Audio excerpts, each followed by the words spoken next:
All right, so in this video, you're asking the question about psychology and how we use psychology in regard to marketing. And it's a great question. Um, so outside of color psychology, which is kind of what we discussed last time, I need to film another video on that.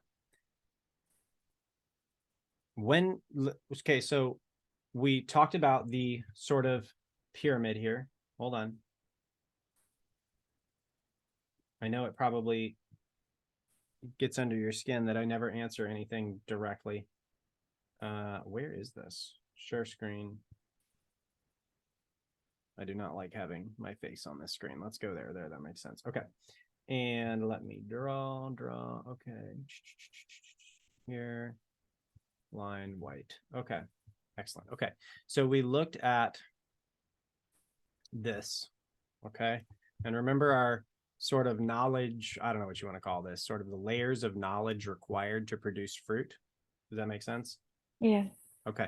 So down here, we have beliefs about reality.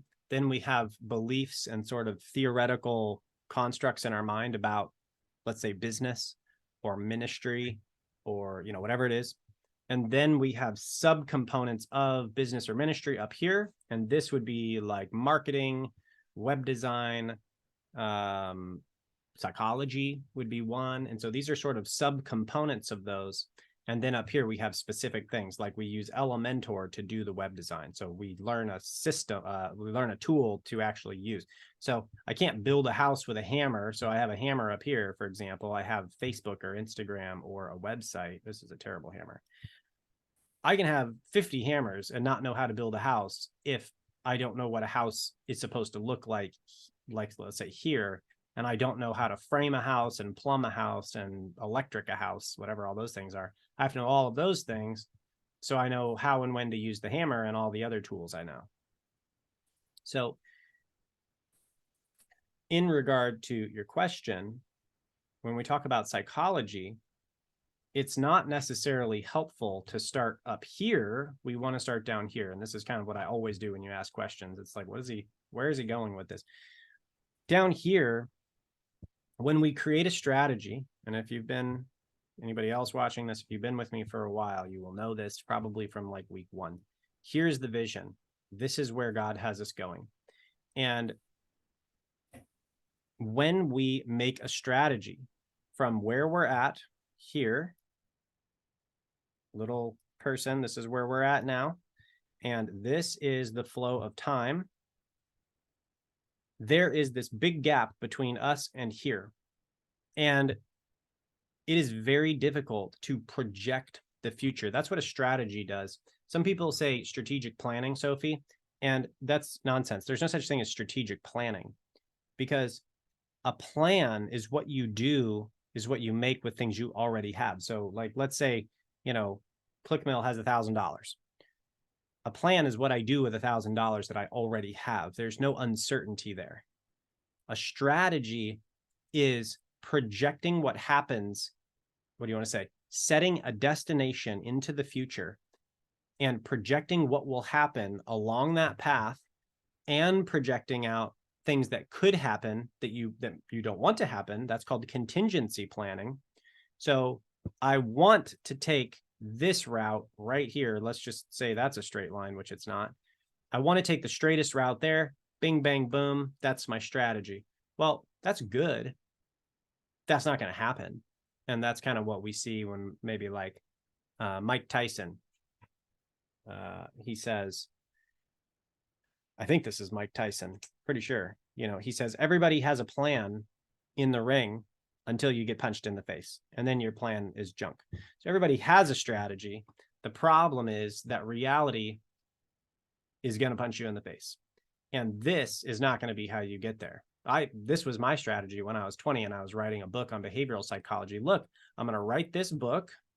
I'm going to put it on Amazon. We'll put an A for Amazon. And look at that. The red carpet's going to roll out, and I'm going to go and sit on some beach somewhere, and I'll be done. And I'll have passive income for ages. That was the plan. Well, that didn't work. And that's not even the plan anymore, right? I'm totally different now, whereas I'm looking to make some kind of kingdom impact. But let's just say that's the plan. Well, it didn't work. And really what happened is I had to take this way like crazy other route, and we go in some circles over here and to get to the outcome. And this is a contingency. If I put the book on Amazon and nobody likes it, then this is out. Then what? Okay, well, I need to have plans for when my plans, I need to have a strategy for when my initial strategy doesn't work out. And so this is strategy A, strategy B, strategy C. And so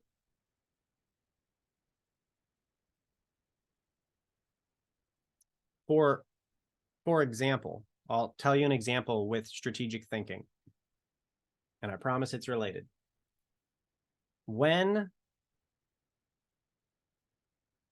So we have these rental vehicles over here. And here's what we're going to do. We have, between my two brother-in-laws and I, we have 7 vehicles. We're going to build out these vehicles. We're going to rent them on, we'll call it Airbnb, and we're going to make money.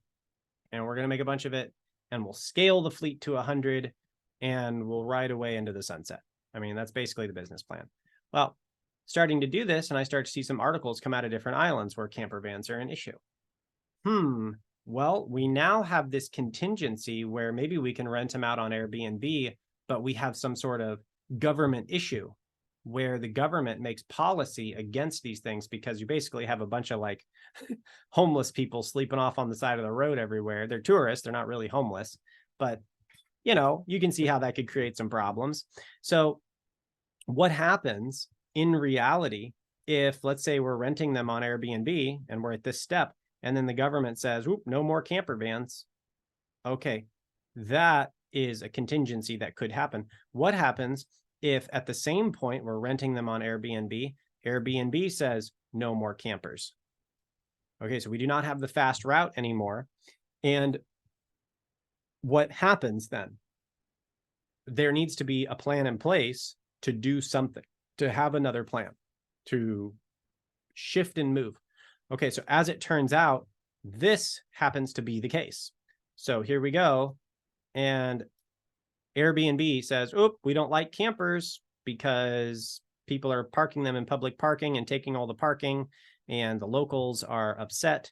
And now we're going to we don't want any problems with the locals, so we're just going to cancel." And they literally went in and just shut down every single camper van on the whole island. Myself, both of my brother-in-laws, a friend of mine who's got 15, some guy I've met a couple times on the west side, he's got like 6 or 7. Gal up on the north side, Nan, who's got like 3 or 4, I think. And they just shut everybody down. Now, what happened shortly after that with everybody else? They're selling. This was their plan. Boop.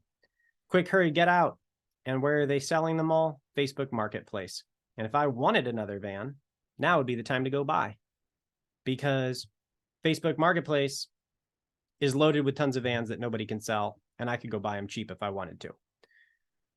Now, I was a year and a half ago right here with my wife and brother-in-law saying, you know, I think we could have some government issues, some legal issues where the government says you can't have these campers, or we could have some Airbnb issues coming up in the future. We should do something. And we talked about it for a little while, and we started the website to rent them out ourselves as a contingency. And this is what happens. They cancel us. And then what do? We have a website already building momentum that we can switch it over to. So we can put them back on Airbnb, but they're going to cancel us again at some point. We're going to do that a few times. And once the website, you know, My Hawaiian, has enough traffic, we'll just move over to that. There is no legal issue. There's no government policy issue right now. So we're fine. As long as we can just get the bookings through our site, we have solved that problem. So everybody else is selling because they did not contingency plan. We had a plan in place moving before the problem even showed up, because we were thinking down the road, or at least I was thinking down the road. And glory to God. Anyway, so everybody else is selling, and we've got opportunity coming. Now, What happens if the government still comes in and says no more camper vans? I don't really care, because if I have enough traffic on this website to rent the camper vans and then they legalize camper vans, I don't really care, because I'll have hundreds and thousands of people going to other local businesses. We can start kayak. They're not going to ever legalize kayaks and surfboards and boogie boards and all the other things. And so if this happens, it doesn't even matter, because I've solved both problems by starting my own platform, and I had to take a roundabout contingency plan to get there. Was the suffering and the investment much higher than I thought? Yes. However, we'll also be the only people that do it, because nobody else had the foresight to think that through. And that's essentially what we're looking at. As a side note, before we come back to the psychology question, are you okay if I go on a mini tangent? Yeah, of course. Okay. Over here, we looked at market bubbles. You remember our market bubble situation that we looked at the other day? This is a terrible version of a market bubble.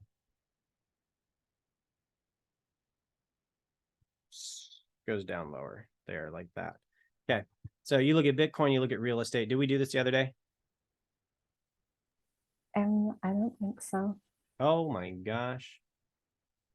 All right. Well, we'll do that in a minute. This, all the other people are selling their vans on Facebook, is a contrarian little mini gold mine. They're selling for cheap because they can't get traffic and bookings off Airbnb. I don't need Airbnb, or we won't. I might be able to go scoop those up for nothing. And I'll show you what that looks like on sort of a bubble graph, and I'll show you what that is. Nonetheless, coming back to psychology to keep this fairly straightforward. When we make a strategy down here in our beliefs about reality, okay, I'm just going to put beliefs about R, because we're writing with this is very tough. Beliefs about reality. The goal is to appropriately project reality into the future. And the further out the future is, the more margin for error you have. So for example, as time goes forward, your margin for error looks like this. Okay. So if you're here and you're having a plan that goes out 1 month, well, you can pretty much strategically assess that with low margin for error. But if you're planning out 10 years, you're going to need to have contingencies in place, because things aren't going to go according to plan. What are the things that make this margin for error greater? One is the nature of the world, as in sometimes you get hit by a hurricane and everything is gone. So then you're going to be moving a lot slower than you thought, because you're starting from zero. Sometimes the, stock market crashes, there's random wars. These are called black swan events, where they're big, massive, world-changing events that nobody could possibly see coming. They're called black swans. For example, I believe World War II was started. This might be World War I can't remember. World War II, I think, was started when some dude, the Archduke Franz Ferdinand, got assassinated. Some guy in a church got assassinated, and which I believe this is not my area, so I'm going to probably speak out the wrong stuff, but basically he was on the Allied side. He was assassinated by some guy in some country on the other side, the German and the Japanese and whoever side, and he got assassinated. And so whatever country he lived in, that country had to retaliate, because it's an attack on their country. And then all of the countries surrounding that in the alliance with whatever country that was, they all had to back it. Well, they had to attack the country that attacked the Archduke and killed him, and all the countries surrounding them had to ally, and now you have a world war because one dude died. And that is a black swan. Like, nobody could have seen that coming. So to that end, we have the nature of the world that increases our margin for error. So the better we understand the world, this is something that ministry leaders refuse to do because we're in the world, we're not of the world, right? We're citizens of the kingdom of heaven. Studying worldly things is for worldly people. That's not accurate, in my opinion. We're in the world. If you're going to create results in the world, you have to know how the world works. Now, can God bless you miraculously? Yes. And I think he probably blesses miraculously as a result of you engaging with the world and taking action in a faithful manner in a way that makes sense. So we need to understand the world. So the world can give us things we don't anticipate and increases our margin for error over time. The other thing is human psychology. And so human psychology, if you know how people will react and you can project into the future, this is crazy. If you can project into the future, the most likely scenarios of how people will respond to a product or a service or a ministry or whatever it is, then you can create contingencies for how to respond to those types of things, and you're never off plan. You just go, whoop, yep, they went with the jealousy route. All right, enact the jealousy plan. Now, can you always do this? No, obviously not. But it increases your likelihood for success to a degree that gives you an edge over all of the competition. And could you still totally fail? Yeah, 100%. So to that end, though, understanding human psychology and the nature of the world down here under belief about reality and how people function, basically. People,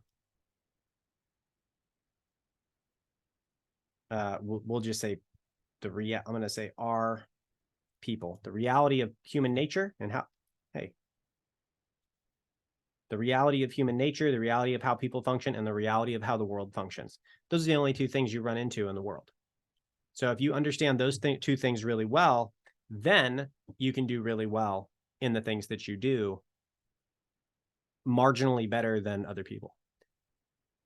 When you have, let's say, a 1% marginal advantage over anyone else in any specific endeavor, and then you pull that endeavor over 50 years or 100 years, that 1% marginal gain compounds and becomes astronomically different. And that's the law of compounding, which is another thing we need to understand about the world, is that small gains over a period of time compound with each other and create very large gains over a long period of time, very disproportionately. So coming back to psychology, when we understand human psychology and we can understand how it moves up through our, through our mind and human nature, and how we interact with people can have a major impact, let's say, on whether they buy things or don't buy things, or whether they're incentivized to leave a social media platform and come over to your website. So skipping through to a lot of this stuff, people will take the path of least resistance. Okay, so let's see here. We've got beliefs about people. We'll go here. We'll put these here. Okay, path of least resistance. People will always take, and it's black. Try it again here.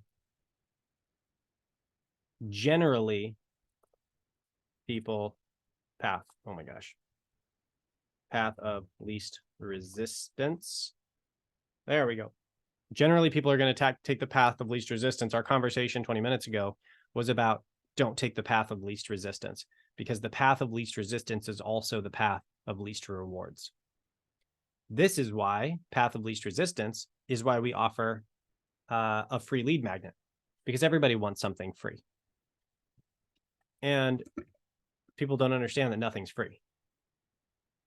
Yeah, sure, they can download the lead magnet, but I paid for that. I put my time into making that. And what they're going to realize is once they get in there, they can pay a super high price and learn to market in all of the things that I put in that lead magnet, and they don't want to do that. Or they can pay to have someone else do it, and maybe they're willing to do that if it's not too high of a price.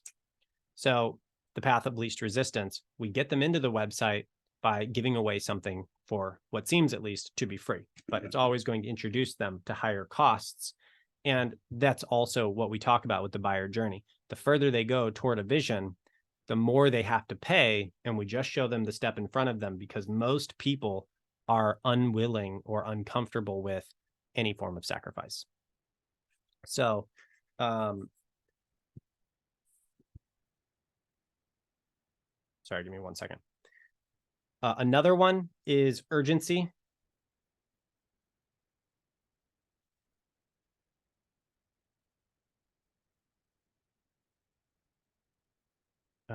While we're talking here, I apologize. I'm going to just call and see if this person answers. I may mute you for just a second. Either way. Another one is urgency. If people feel like time is running out, they are much more likely to take action than if they don't. Okay, so urgency would be here. Oops, we'll do that. Urgency. Another one is fear of loss over gain. Nope. Okay, so fear of loss over, I missed a space, gain. People take action disproportionately to avoid losing the things they do have instead of to gain things they don't have. People would rather not lose than to gain. Okay, so for fear of loss. So if they can join their free church growth seminar, and then I say only 27 minutes to sign up, suddenly they're afraid of losing the opportunity. They weren't really going to sign up just because it was available, because they don't really care about the gain that much. What they're worried about is losing the opportunity. That's why every sale you have heard of has an end date, and they tell you, oh, the sale's only for 24 more hours. And you're like, quick, hurry, buy everything because I might lose the opportunity to get it in the future. Okay, so fear of loss is a really, really big one. Let's see, path of least resistance, urgency.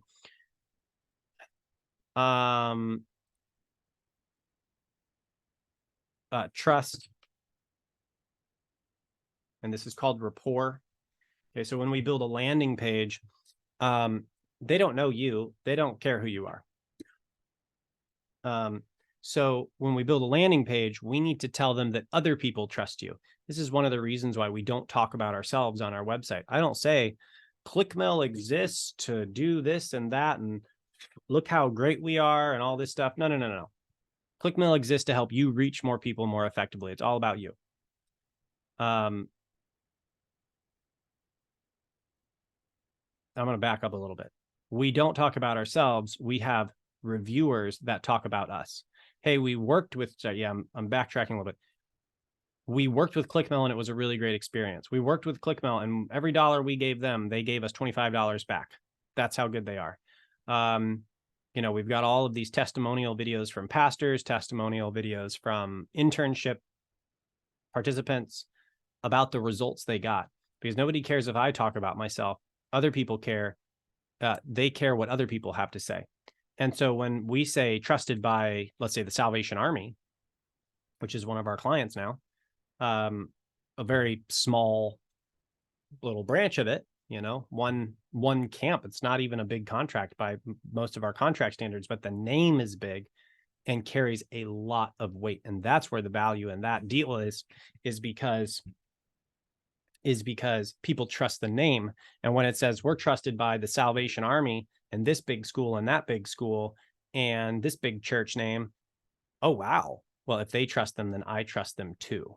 So rapport and trust building is very important. And taking the trustworthy value from other places and imbuing it onto your own self is a very valuable strategy in web design. And so, as seen on the Unstuck Church Group, as seen on, Church Tech Today and whatever, Christianity, whatever the other magazine is we're published in, we've got articles on their sites. So, hey, we're trusted by them. They published us. Oh, wow. Well, if they trust them, then I trust them. Oh, they're in these magazines. they're in, or at least their websites, and the Salvation Army is a client, this is a client, that's a client. Look, here's what their clients are saying. Oh, these guys are super trustworthy. So that's rapport. Let me think here.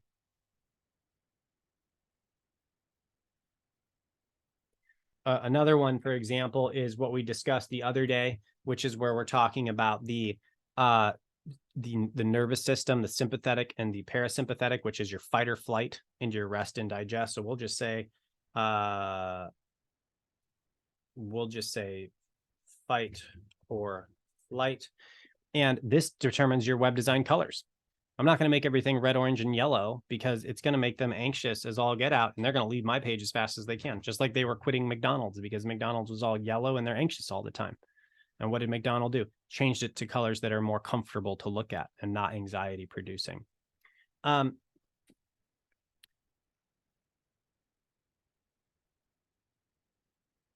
Another one that we put into our website and our, whatever it is, products and services, is fear of the unknown. I don't know if this is going to be spelled right. I can't see it. Let me try it again. Fear of, okay, let's try that. Fear of the unknown. And I learned this one in sales, moderately high-end furniture sales. It's like they've got $20,000 of furniture that they're going to buy for their new house. And you go, all right, let's go check out. And they go, whoa, whoa, whoa, whoa, hold on there, buddy. Let's not get ahead of ourselves. What's the problem? They have to fork over 20 grand and they don't know what that looks like, and in their head, right, their fight or flight system in their brain is saying, here's what's going to happen. You're going to pull out a briefcase and the briefcase is going to be full of hundreds. And then the mafia is going to show up and the mafia is going to get out the drugs.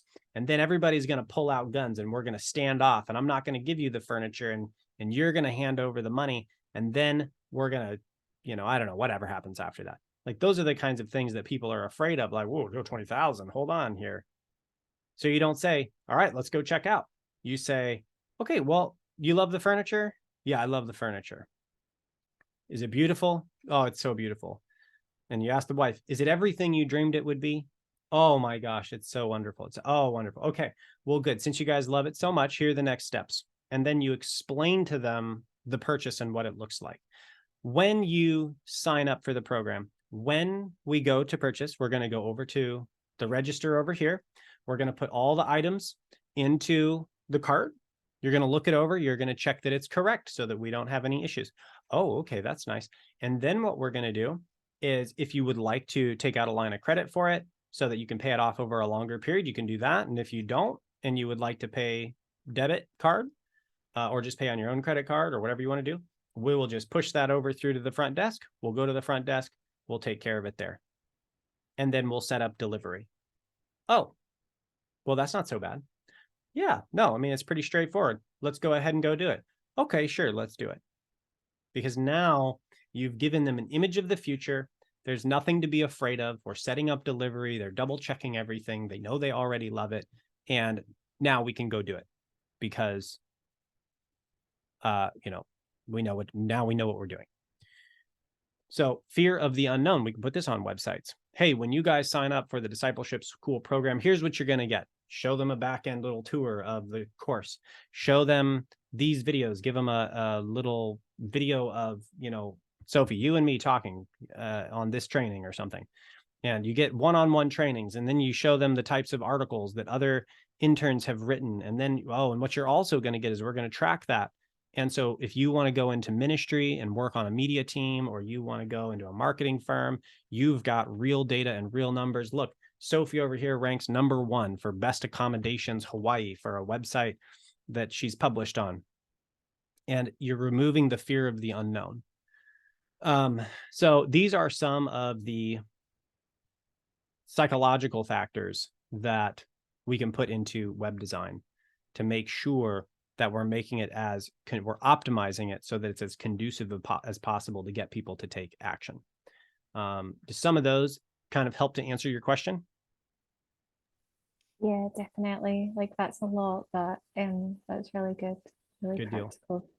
Okay. And I know that's not exactly I know the end hit with your question, but there's so much more under that. And that's the stuff that's actually valuable. You can watch any video on the internet about psychology and web design, and they'll tell you, hold on, they'll tell you this stuff. Not that stuff down there, this stuff. They'll say urgency, put a timer at the bottom of the sign up. And you can make really good website stuff with this knowledge in here. But what they don't tell you is how that applies to reality itself, or at least as best as we can understand, and how you can utilize that to use strategic thinking in any area. And that's why I start there, because this down here, right, this stuff and this stuff is the most valuable stuff. Making a website is good, but it's limited in value. You can take the other things and apply those broadly to anything. Does that make sense? Yeah, it does. Thank you. Yep. And then I want to come back and address, okay, so all these people, because they had a contingency that they did not foresee, Airbnb is canceling all their vans and they're all like, oh my gosh, hurry, quick, get out. And they're all selling their vans. So I want to speak to that for a moment, because I want to show you and further address contrarianism and why this is such a powerful way of thinking. And I'm going to show this to you. And I know I sound like I'm just a big advocate for contrarianism. And I wouldn't say I typically just stand on any one position. I'm interested in what gets results. It just so happens that contrarianism gets results very well. So if you go with the crowd, results will not be as good. Wow, this is really a lot. If you go away from the crowd and you choose the right thing, you're going to get a lot of results. So to that end, I'm going to look up a market bubble. We're going to go to images, and I like this one right here. Okay. So this is also directly related to human psychology. Okay. And decision-making, which is really the most important thing that I can teach you. Because if you make good decisions, you will have blessing. You'll impact a lot of people. If we make bad decisions, we get negative feedback loops and we never do anything. Obviously, those are two sides of the spectrum. There's ground in the middle too. This is, let's just call it a stock market bubble. It can be any bubble. It doesn't matter. Let's call it Bitcoin. Everybody's familiar with that. Bitcoin is worth a penny. It's worth nothing. And the little dotted line here is the real value of it as it should be in reality. And then the red line is the psychological value that is ascribed to it from people's emotions, basically. So people start to get this whole Bitcoin thing in their mind. Oh, some people have Bitcoin, and, you know, some stragglers out there start getting into it. And then it sells off a little. Well, media gets into it and they start reporting it on the news. Oh, Bitcoin, you know, is the new thing. And, you know, new market, you know, what is it? Coinbase comes on the scene and starts, you know, you can buy 1,000 Bitcoins or so whatever. People start getting excited about it and they got some enthusiasm. And they're like, oh my goodness, look, it's going up. It's going up. I've got to get in too. And so we get enthusiasm. And, you know, then let's say we start to get to the greed level, which is, oh my gosh, I was on a call with Sophie in the United Kingdom, and she was telling me she got into Bitcoin at $5 and it's $5,000 now. And I've been doing business longer than she has. I should be making that too. And then what do? I go in and I get in right here. And then it continues to go up because all these people are getting greedy, and they're getting greedy and it's going up and it's up. And people cannot handle the fact that it continues to go up, and they begin to get delusional. And Sophie, what a delusion is when your beliefs detach from reality. Okay, so the value of the Bitcoin, at least as it is valued in dollars, is up here. The actual value is down here. Well, the delusion is the belief that it's not going to go down. It's going to go up. It's going to 1 million. It's going to the moon. And it goes up even a little higher. and it's a new paradigm. It's never going to be like the way it was before, meaning the way reality has worked in every single bubble in all of history, in tulip mania in the Middle Ages, where tulips were worth a fortune and everybody bought all the tulips, and then it turns out tulips are worth nothing and they all lost all their money. It's not going to be like that now. Really, it's a new paradigm, and it's going to be the new currency. The whole world's going to transfer over to Bitcoin. Oh, it only has 15 years, 10. Oh, are you there?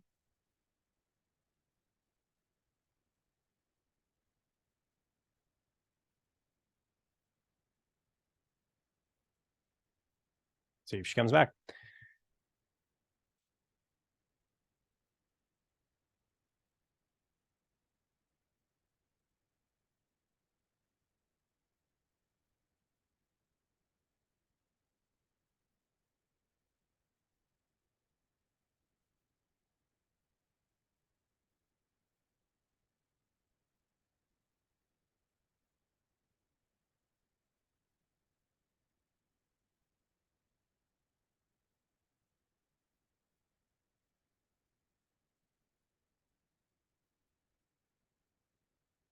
Welcome back. Are you there?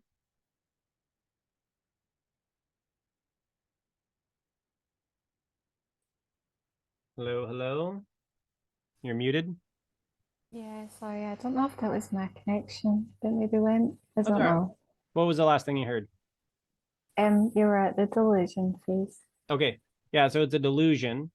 And delusional is when our beliefs have left reality. And to some degree, we're all delusional.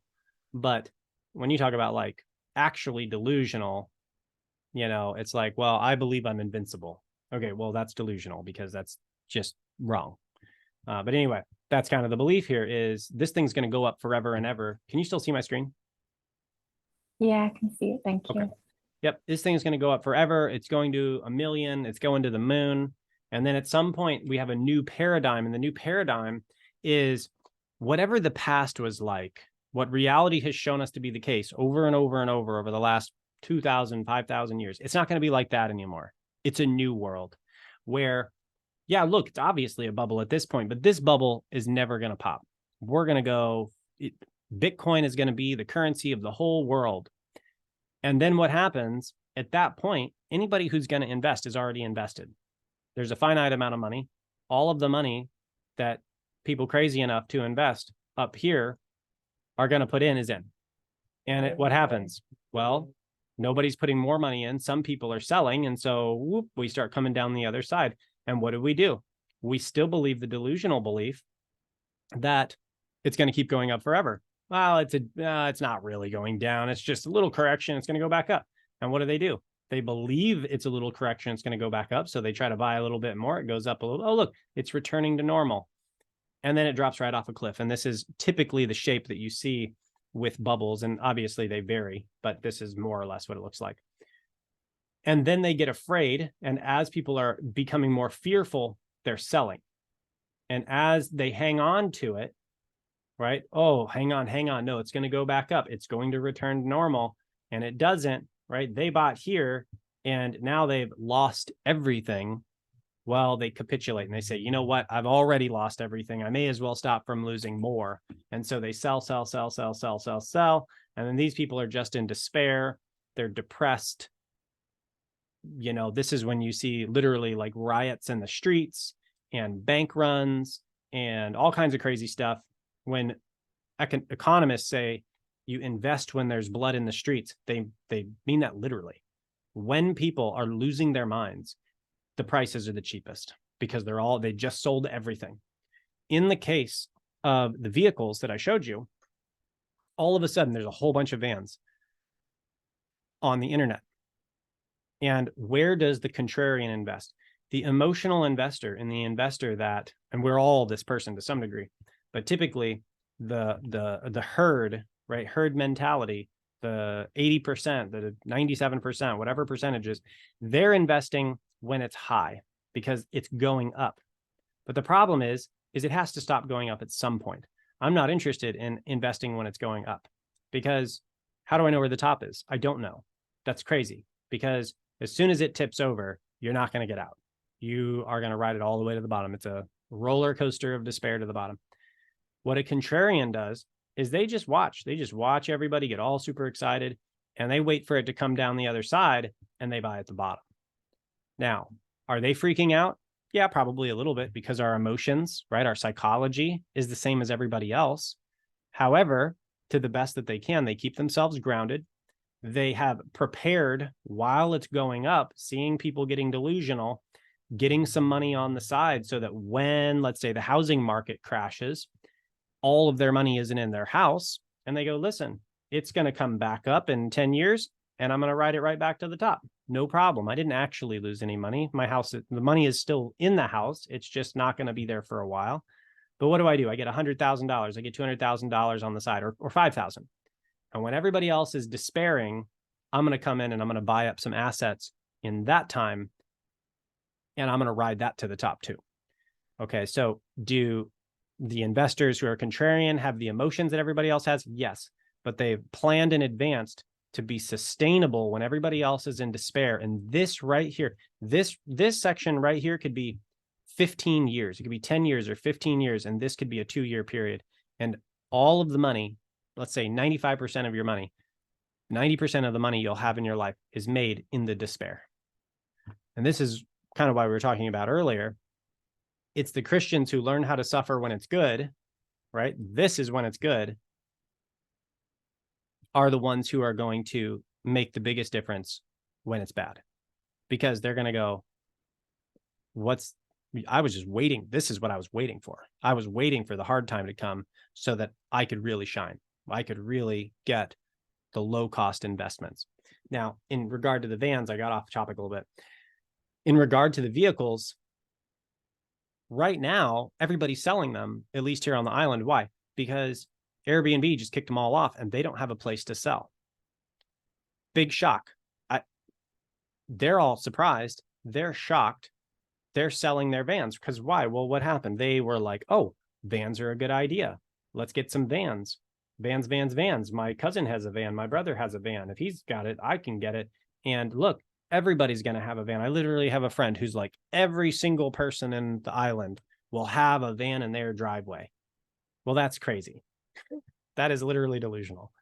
And then what happens? The vans come off the edge. They fall down. They're all in despair and they're selling their vans on the cheap. And who's going to go in and buy them? If I want more vans, that's an opportunity right there and I could go take it. And that is a contrarian investment opportunity. And the reason why that's valuable is because when we're trying to produce fruit in the kingdom of heaven, it works the same way. When people, like, let's just say when there's an economic collapse, people are desperate. People are in despair. And that is when the church can come in if they planned in advance and meet needs. And the thing is that like most people, the church and the ministry leaders also think on this bubble thing. And when everybody's excited about Facebook, they're on Facebook. And they're not creating a contingency for when Facebook kicks them all off and everybody's got to go over to whatever other platform. They're not there. So when that happens, if it happens, they cannot be the only church on the other platform because they didn't prepare in advance to make sure they were sustainable in that sort of time of despair or whatever it is. So a couple examples of that with the vans, with ministries not doing contingency planning and preparing in advance for scenarios that may or may not happen. And also discussing a little bit there with contrarianism, people who know how to find it when it's low and buy when it's super cheap, those are the people who are going to make the largest return on investment. So when we do these trainings and we do this sort of discipleship and this digital marketing training, we train when times are good so that when bad times come, we can do something that actually matters, because that's where the vast majority of the gains are going to be. Any questions on that? No questions. That was really good. Thank you. You got it. And that's, again, kind of one of those fundamental understandings of the world, right? We're in the world. We're not of the world, but we want to know how it functions so we can leverage it to create the most fruit, 30, 60, or 100 times what is sown. And that's one of those fundamental beliefs. We want to buy when the buying is cheap and it's easy. And when people are in despair, who did Christ come for? He didn't come for the healthy, he came for the sick. And when people are sick in their souls, that is the easiest time to make a difference for the kingdom. It's much harder when everybody's living on the moon and then their delusion that they're going to be wealthy off of Bitcoin or whatever it is that's going on. It's when things are hard that people are receptive, and that's when we want to be ready for. So to that end, that brings us to the end of this training. Any other thoughts or anything else?